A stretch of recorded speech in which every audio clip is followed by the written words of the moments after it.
Good morning. This is my review of Unit 3, Work, Energy, and Power for AP Physics 1. Flippin' Physics! This video is a free portion of my AP Physics 1 Ultimate Review Packet. If you are planning to take the AP Physics 1 exam, I think you should get my full Ultimate Review Packet. Link is in the video description. Now, Bobby, what is the equation for translational kinetic energy? Kinetic energy is the energy of motion. So a moving object or system has translational kinetic energy, and the equation is kinetic energy equals 1/2 times the mass of the system or object times the speed of the object or system squared. And we use the letter V for speed in the kinetic energy equation for some strange reason. Also, kinetic energy cannot be negative. Thanks, Bobby. I will point out that the College Board sometimes uses uppercase K for kinetic energy instead of uppercase KE like we do. Because lowercase k is used for the spring constant, I generally avoid using just K for kinetic energy. Also, the measurement of translational kinetic energy depends on the frame of reference of the observer taking the measurement. Because the speed of an object depends on the frame of reference of the observer taking the measurement. Correct, Billy. For example, this car from this frame of reference has a speed of 0 and therefore 0 kinetic energy. However, from a frame of reference which is stationary relative to the Earth, the speed of the car is not 0 and therefore the kinetic energy of the car is not 0. Clearly, the measurement of the kinetic energy of the car depends on the frame of reference from which the speed of the car is measured. Now, work. Work is the amount of mechanical energy transferred into or out of a system. Bo, what is the equation for the work done by a constant force? The work done by a constant force equals F times D times cosine theta, where F is the force doing the work on the system, and we should always identify the force doing the work on the system. D is the displacement of the system, or object. Theta is the angle between the direction of the force and the displacement, and we need to remember to use the magnitudes of the force and displacement in the work equation. Thanks, Bo. Bobby, tell me about the work done by a conservative force on a system. The work done by a conservative force on a system is independent of the path of the object. In other words, the work done by a conservative force depends only on the initial and final configurations of the system. If the system returns back to its initial configuration, there was 0 work done by the conservative force on the system, and the change in potential energy of the system is also 0. Thank you, Bobby. Realize the work done by a non-conservative force on a system does depend on the path. And 2 examples of non-conservative forces are the force of friction and the force of air resistance, or the drag force. Mr. P, what does all that stuff about conservative and non-conservative forces really mean? Billy, that is a fair question, and I think I'll wait until we've reviewed a bit more about energies before I answer it. Okay. Thanks. Class, if we create a graph with force times cosine theta on the vertical axis and position on the horizontal axis, to what is the area under the curve equal? Area under a curve is what you get when you multiply what's on the vertical axis by the change in what is on the horizontal axis. So the area equals force times cosine theta times change in position or displacement? That is work. The area under this curve is work. Right. But why is it delta x and not lowercase d like in the work equation?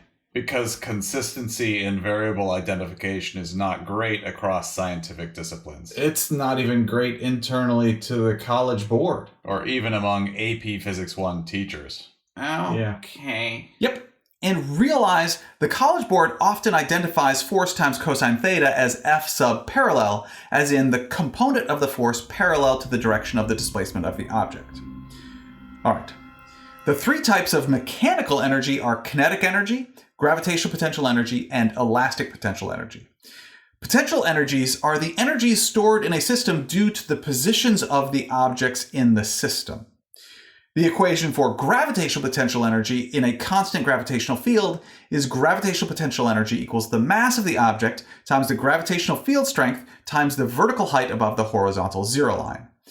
In a constant gravitational field, the equation for the change in gravitational potential energy is change in gravitational potential energy equals the mass of the object times the gravitational field strength times the change in vertical height of the object. And notice that capital PE and capital U are both used for potential energy, and that H and Y can both be used for the vertical height above the horizontal zero line. See what I mean? Yeah, I see. Also realize that when determining change in gravitational potential energy only, and not the individual initial and final gravitational potential energies, it is not necessary to define the horizontal zero line. And that the vertical height above the horizontal zero line can be negative because the object could be below the horizontal zero line. So the gravitational potential energy in a constant gravitational field can be negative. And please remember that a single object cannot have potential energy. Which brings me to the question, class. Looking at just one of these two equations, let's use gravitational potential energy equals mass times gravitational field strength times vertical height above the horizontal zero line. What two objects are necessary to create this gravitational potential energy? The object in the constant gravitational field and... The very large object which is creating the constant gravitational field. which is usually planet Earth. Right. Exactly.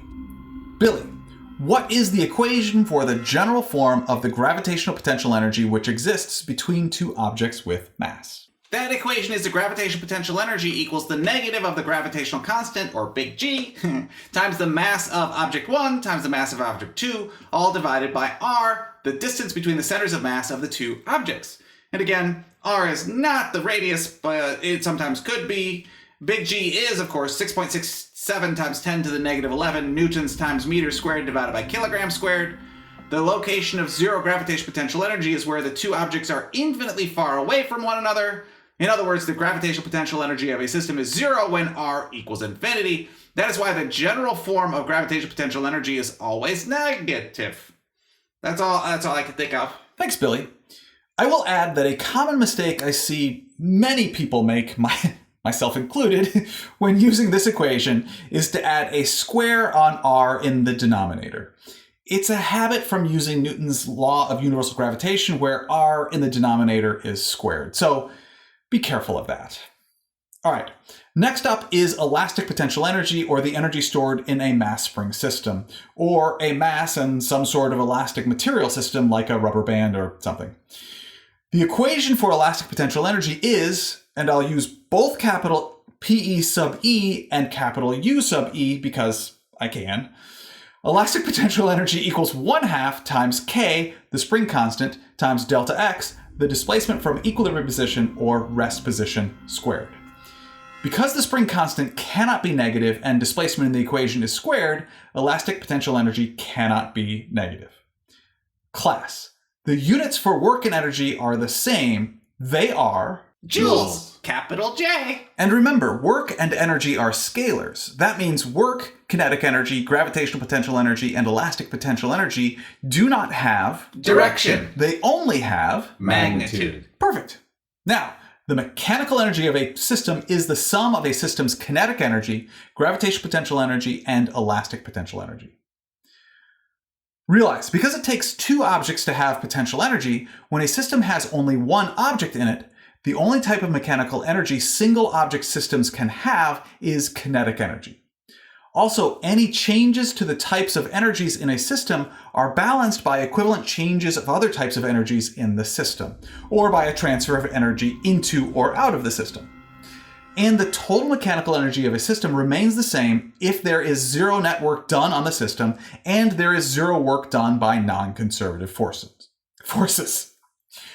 The equation for the total mechanical energy of the system remaining the same is mechanical energy initial equals mechanical energy final, or if you prefer the equation on the equation sheet, the change in mechanical energy of the system equals 0. As you can see, those two equations are equivalent. Mr. P? Yes, Billy? That stuff about the non-conservative forces sounds a lot like when I asked a question before and you said you wanted to wait until we had reviewed a bit more before you answered my question. What does all that stuff about conservative and non-conservative forces really mean? Could you please answer my question now? Sure, Billy. Let's look at, in slow motion, a ball after it has been thrown upward. And let's identify the initial position as right after the ball is released, and the final position as at the very top of the path. First, notice there are 0 non-conservative forces acting on any objects in this situation. Now, let's identify the system as the ball and the Earth.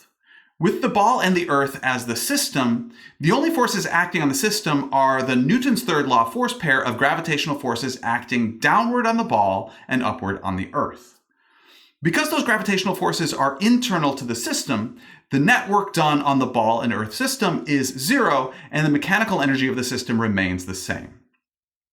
When we set the horizontal 0 line at the initial height of the ball, the mechanical energy initial is all kinetic energy of the ball, and that mechanical energy is converted to gravitational potential energy of the ball and Earth system as the ball moves upward. And at the final point, the mechanical energy of the ball and Earth system is entirely stored in the system as gravitational potential energy of the ball and Earth system. This is an example which shows that the total mechanical energy of a system remains the same when there is 0 net work done on the system and there is 0 work done by non-conservative forces. It is also an example which shows that changes to the types of energies in a system can be balanced by equivalent changes of other types of energies in the system. But notice what happens when we identify the system as just the ball.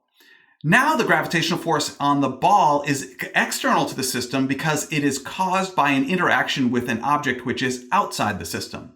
The object outside the system is the Earth. In other words, the net work done on the system, the ball, is no longer equal to 0. Therefore, the total mechanical energy of the system does not remain constant. The work done by the gravitational force on the system is negative because the force of gravity is down, the displacement of the ball is up, and the cosine of 180 degrees is -1. Because the net work done on the system is negative, that removes mechanical energy from the system. The kinetic energy of the system decreases as the ball moves upward. This is an example which shows that the changes to the types of energies in a system can be balanced out by a transfer of energy into, or in this case, out of the system. And the change in gravitational potential energy of the ball is positive because the ball moves upward. Actually, the ball never has any gravitational potential energy. What? Remember, it takes 2 objects with mass to have gravitational potential energy. When we define the system as just the ball, it is impossible for the ball to have gravitational potential energy. Oh, yeah. Right. Next, when there is net work done on a system, energy is transferred between the system and its surroundings. A good example of that is a book sliding to a stop along a horizontal surface. The force of kinetic friction, which is a non-conservative force, does net work on the book system, which is negative and transfers kinetic energy out of the book system. The equation we use in this situation is that the work done by non-conservative forces, in this case, that is the work done by the force of kinetic friction, equals the change in mechanical energy of the system. The book is a single object, so it can only have kinetic energy.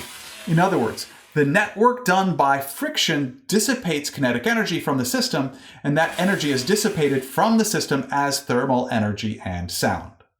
After the book is done sliding, the temperatures of the book and its surroundings have increased, and the book slides, we can hear it. All right. Bo, talk to me about what the College Board calls the work energy principle. The work energy principle. Well, we usually call that the net work equals change in kinetic energy principle, or theorem. That is because the equation for this is that the net work done on an object or system equals the change in kinetic energy of the object or system. We can use this equation regardless of whether the forces are conservative or non-conservative, or if there is net work done on a system, adding or removing energy from a system. Basically, it is a very general equation which we can always use. For example, going back to the book sliding to a stop example, we could use net work equals change in kinetic energy. The only force doing work on the book is the force of kinetic friction. So we get the work done by the force of kinetic friction equals the change in kinetic energy, which is exactly what you got using the work due to non-conservative forces equals change in mechanical energy equation. Thank you, Bo. Where is the network equals change in kinetic energy principle on the equation sheet? It's where it says change in kinetic energy equals the sum of the work, which equals the sum of force parallel times displacement with all the I subscripts. Oh, and force parallel, again, equals force times cosine theta. Thanks.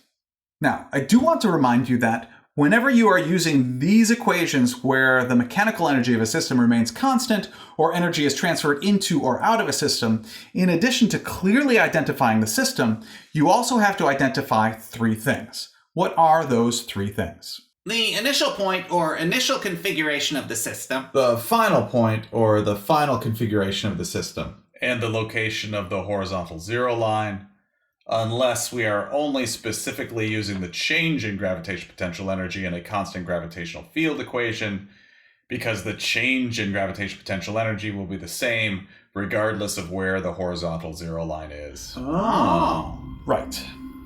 The last topic of this review is power. Billy, talk to me about power. Absolutely. Power is the rate at which energy changes with respect to time, by either being transferred into or out of a system, or by being converted from one type of energy to another within a system. Because work is the change in mechanical energy of a system due to a force, average power can also be defined as the work done on a system by a force divided by the time over which that force is doing the work. On the equation sheet, that equation is average power equals change in energy divided by change in time, and average power also equals work done on the system divided by change in time. There is also instantaneous power, which is like average power, only at a specific time rather than over a time period.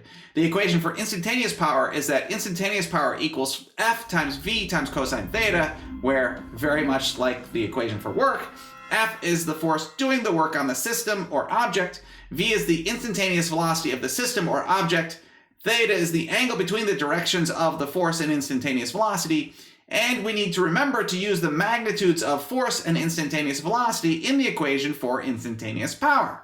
I do not see that equation on the equation sheet. What? It's totally got to be there. On the College Board equation sheet, it's instantaneous power equals force parallel times velocity. Oh, right. And force parallel is still the component of the force which is parallel to the direction of the displacement of the object, or force times cosine theta. Thanks. You're welcome. The units for power are watts, capital W, not to be confused with capital W for work. A watt is a joule per second. A joule is a newton times a meter. A newton is a kilogram times a meter per second squared. So watts in base SI units are kilograms times meters squared divided by seconds cubed. Thanks. Yeah. Thanks, Billy. And again, if you have made it this far into this video, please subscribe to my Flipping Physics channel, like this video, and even ring the notifications bell to get notified when I release new content. It really does help all four of us here at Flipping Physics. Yep, it does. Agreed. Thank you very much for learning with me today. I enjoyed learning with you. Divided by seconds cubed. Thanks. Yeah. Beautiful. Thank you very much.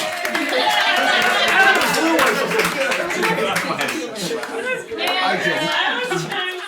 Let's Well, for you, John. It was good. It was great. It was fun.